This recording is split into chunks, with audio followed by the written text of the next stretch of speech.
Hello വൈബൻസേ. അപ്പൊ നമ്മൾ ഇന്ന് സംസാരിക്കാൻ പോകുന്ന മൂവി എന്ന് പറഞ്ഞു കഴിഞ്ഞാൽ ഗരുഡൻ.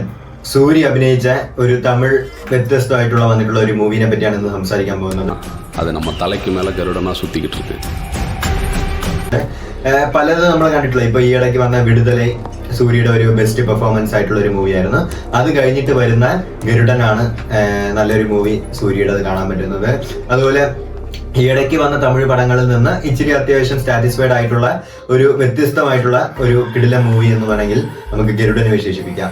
പിന്നെ എടുത്തു പറയേണ്ടത് എല്ലാവർക്കും എന്ന് പറഞ്ഞു കഴിഞ്ഞാൽ എല്ലാ ആക്ടേഴ്സിനും ഈക്വൽ ആയിട്ടുള്ള ഒരു സ്ക്രീൻ പ്രസൻസ് ആണ് കൊടുത്തേക്കുന്നത്. ഇപ്പം സൂര്യ ആയിരുന്നാലും ഇപ്പൊ ഉണ്ണിമുകുന്ദനായിരുന്നാലും ശശികുമാർ ആയിരുന്നാലും 3 പേർക്കും തുല്യതായിട്ടുള്ള രീതിയിലാണ് കൊടുത്തേക്കുന്നത്. പിന്നെ ഇതിന്റെ കഥ എഴുതിയിരിക്കുന്നത് വെട്രിമാറിനാണ്. പിന്നെ സ്ക്രീൻ പ്ലേ, ഈ മൂവിയിൽ എടുത്തു പറയേണ്ടത് ഈ ഫാസ്റ്റ് പേസിംഗ് ആയിട്ടുള്ള സ്ക്രീൻ പ്ലേ തന്നെയാണ്.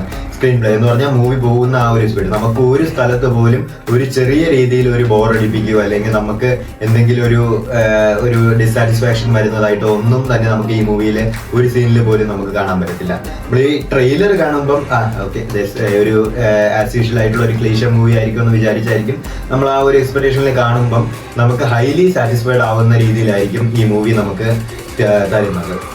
പിന്നെ അതിന്റെ ഓവറോൾ ഫാസ്റ്റ് പേസിംഗ് ആയിട്ടുള്ള ബാക്കി പോകുന്ന ആ ഒരു കഥയുടെ ഒരു രീതി ആയിരുന്നാലും, പിന്നെ ഈ കുറച്ച് സീക്വൻസിലൊക്കെ നല്ലപോലെ ആക്ഷൻ സീക്വൻസ് ഒക്കെ നല്ല രീതിയിൽ ചെയ്തിട്ടുണ്ട്. ആക്ഷന്റെ ഓരോ രീതിയും ഒരു സ്റ്റണ്ടും കാര്യങ്ങളൊക്കെ നല്ല രീതിയിൽ അവര് പെർഫോം ചെയ്തിട്ടുണ്ട്. പിന്നെ ചില സീനുകളിൽ ഇങ്ങനെ ബ്ലഡ് സ്റ്റെയിൻ്റെ ഒക്കെ കുറെ തീവ്രതയായിട്ടുള്ള കാര്യം സീനൊക്കെ കുറച്ച് കാണിക്കുന്നുണ്ട്. ഓവറോൾ എല്ലാവർക്കും നല്ലതായിട്ടുള്ള രീതിയിലുള്ള ഒരു പ്രകടനമാണ് ഈ ഒരു മൂവിയിൽ അവർക്ക് കിട്ടിയിരിക്കുന്നത്.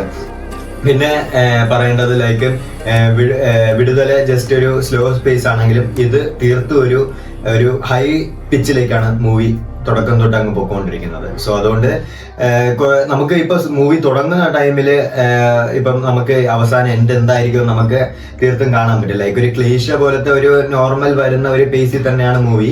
പക്ഷെ അതിൽ നിന്നും നമുക്ക് ഭയങ്കര തൃപ്തിപ്പെടുത്തുന്നതായിരിക്കും ഈ മൂവി നമുക്ക് കണ്ടു തീരുമ്പോൾ. അത്രയ്ക്ക് നമുക്ക് കണ്ടിരിക്കാനും കുറെ ആക്ഷൻ സീക്വൻസും കുറെ കാര്യങ്ങളും ഈ മൂവിയിൽ അല്ലാണ്ടുണ്ട്. സോ ഇത് ഒരു സൂര്യയുടെ കരിയറിൽ ഒരു നല്ല മൂവി തന്നെയാണ്. പിന്നെ സൂര്യയുടെ വൺ മാൻ ഷോ എന്ന് മാത്രം പറയാൻ പറ്റില്ല. കാരണം 3 പേർക്കും അതിൽ ഈക്വൽ ഇമ്പോർട്ടൻസ് ഉള്ളതുകൊണ്ട് 3 പേരും നല്ല കിടിലായിട്ട്, ആരും വലുതായിട്ട് ഓവർ അഭിനയം അല്ലെങ്കിൽ ചെറുതായിട്ട് അല്ലെങ്കിൽ താഴ്ത്തിയ അഭിനയം അങ്ങനെയൊന്നുമില്ല. എല്ലാവരും ഈക്വൽ ആയിട്ട് ഈ അവരുടെ ക്യാരക്ടർ കൃത്യമായിട്ട് ചെയ്തിട്ടുണ്ട്.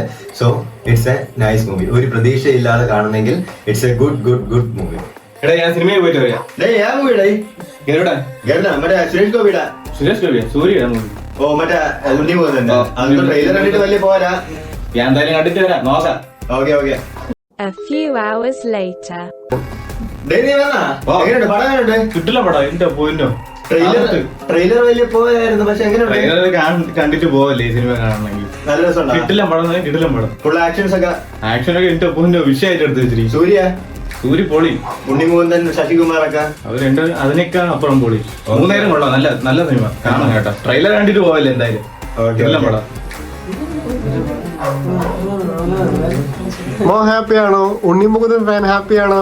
ഹാപ്പി. സൂര്യ ഫാൻ ഹാപ്പിയാണോ? ഓ ഹാപ്പി. ശശികുമാർ ഫാൻ ഹാപ്പിയാണോ? ഹാപ്പി.